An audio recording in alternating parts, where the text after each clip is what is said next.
আসসালামু আলাইকুম। কাশ্মীর সংকট নিয়ে কাশ্মীরে যে হত্যাকাণ্ড হয়েছে এর পূর্বে বেলুচিস্তানে ট্রেনের মধ্যে হামলা হয়েছে সেখানে অনেক পাকিস্তানি সৈন্য মারা গেছে এবং কাশ্মীরের মধ্যে 26-27 জনের মতো হত্যাকাণ্ড হয়েছে। এগুলি নিয়ে একটা উত্তপ্ত পরিস্থিতি বিরাজমান পাকিস্তান এবং ভারতের মধ্যে, এবং পাকিস্তানও হুমকি দিচ্ছে যে পারমাণবিক অ্যাটাক করবে ভারতকে।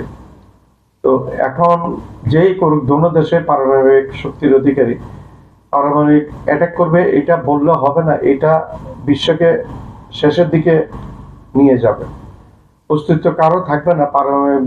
পারমাণবিক বোমা ব্যবহার করলে ভারত এবং পাকিস্তান দোনোজনের অস্তিত্বের সম্মুখীন হয়ে যাবে। তার সাথে সাথে আমরা প্রতিবেশী যে দেশগুলো, বাংলাদেশ, শ্রীলঙ্কা, নেপাল, ভুটান, তাদেরও অস্তিত্ব, আমাদের একইভাবে আমাদের বাংলাদেশেরও অস্তিত্বের সংকট দেখা দিবে।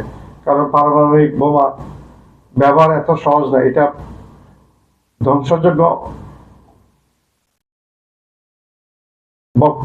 ব্যক্ত করা যায় না। হিরোশিমা নাগাসাকিতে যে লিটল বোমগুলো ফেলিয়েছিল সেগুলার তুলনায় এখন এগুলা হাজারের উপর গুণ শক্তিশালী এক একটা পারমাণবিক ওয়ারহেড বোমাগুলো। তো সেটা দোনো দেশকে আমি আহ্বান জানাবো শান্ত থাকার জন্য, এবং নিজেদের মধ্যে মিটিং করে তাড়াতাড়ি এই ফয়সালা করে ফেলার জন্য। যুদ্ধের দিকে চলে গেলে শান্তি কারোর জন্য হবে না, যেটা ভারতের জন্য হবে না, সেটা পাকিস্তানের জন্য হবে না।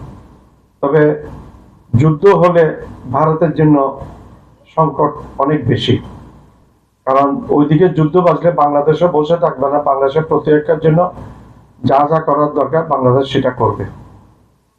চীনও বসে থাকবে না। চীন তখন এই যুদ্ধ লাগলে ভারত যে টুকরো টুকরো হয়ে যাবে সেটার আলামত অনেকে ভবিষ্যৎবাণী করেছে।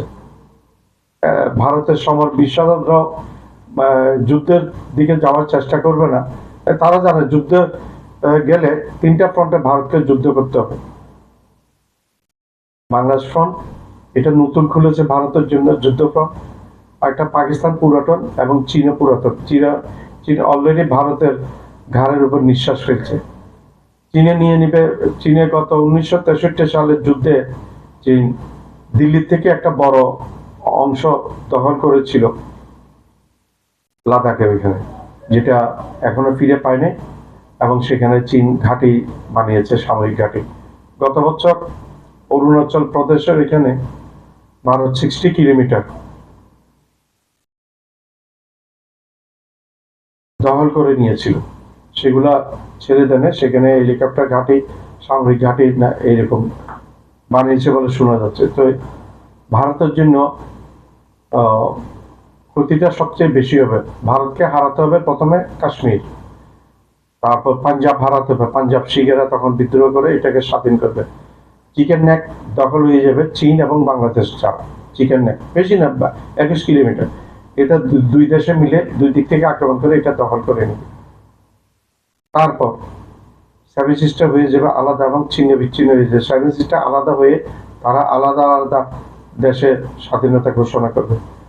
ভারতের অস্তিত্বের সংকট দেখা দিবে, ভারতের অস্তিত্ব ঠিক থাকবে না, মানুষের প্রচুর ক্ষয়ক্ষতি হবে এবং ভারত টুকরো টুকরো হয়ে যাবে।